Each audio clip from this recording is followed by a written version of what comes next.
అనంతపురం జిల్లా కలెక్టరేట్ బయట ఫుట్పాత్ పై దీక్ష చేస్తున్న సింగనమల శ్రీ దుర్గాంజనేయ స్వామి ఆలయ పూజారి సిరి రమణాచారికి మద్దతు పెరుగుతోంది. సింగనమల వైఎస్ఆర్సీపీ సమన్వయకర్త మాజీ మంత్రి శైలజనాథ్తో పాటు పలు బ్రాహ్మణ, హిందుత్వ, ప్రజా సంఘాల నాయకులు పూజారి రమణాచారి దీక్షకు సంఘీభావం తెలిపారు.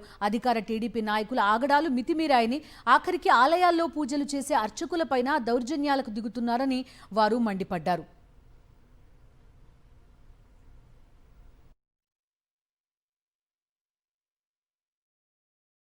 మేము ఆపన్న ప్రదీపన బ్రాహ్మణ సేవా సంఘ సమైక్య తరపున మేము ఈ యొక్క దుశ్చర్యను ఖండిస్తున్నాం. రమణాచారికి న్యాయం జరిగేంత వరకు మా బ్రాహ్మణ సంఘాలు ఉంటాం. అదేవిధంగా ఈ ఆలయానికి చూస్తే ఈ బండారు లీలావతి అనేది అక్కడ ఆమె ఎమ్మెల్యే గారి తల్లిగారు. ఈమె ఎమ్మెల్యే గారు తల్లిగారు ఈ యొక్క కమిటీకి ఆమె చైర్మన్గా ఉంటూ అక్కడ గుప్త నిధులను తవ్వడానికి మాత్రమే ఈ పథకం వేశారు అనేది సోమవారం కూడా ఇంతకుముందు తెలియజేశారు. ఈ యొక్క కార్యక్రమాన్ని మేము ఎవరు కూడా ఉపేక్షించే ప్రసక్తి లేదు. ఈ అర్చకులకి ఇతనికి ఆదాయం అనేది ఏమీ లేదు. గవర్నమెంట్ నుంచి నెలసరి వేతనము లేదు.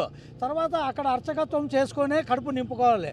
అటువంటి తర్వాత 150 సంవత్సరాల నుంచి వాళ్ళు వాళ్ళ తాత, నాన్న, ఈయన శ్రీ రమణ స్వామి ఈయన పరంపరగా వస్తున్నది. పరంపరగా వచ్చిన వాళ్ళను అంత ధైర్యంగా రాగలుగుతున్నారు, వాకిలి వేస్తున్నాము అంటే కమిటీ ఎంత రౌడిజం చేస్తుంది అనేది కూడా నేను చెప్తున్నాను. మా విశ్వ హిందూ పరిషత్ వచ్చేసి ఆలయ భూములు రక్షించడానికి, ఆలయాలు రక్షించడానికి స్వామీజీలు, మఠాధిపతులు, పీఠాధిపతులు, దేవాలయాల్లో ముఖ్యంగా దేవాలయానికి భక్తులకి అనుసంధానం ఈ అర్చకులు. ఈ అర్చకుల మీదనే దాడి జరుగుతూ ఉంటే ఇంకా హిందూ సమాజం దీన్ని తీవ్రంగా ఖండిస్తుంది.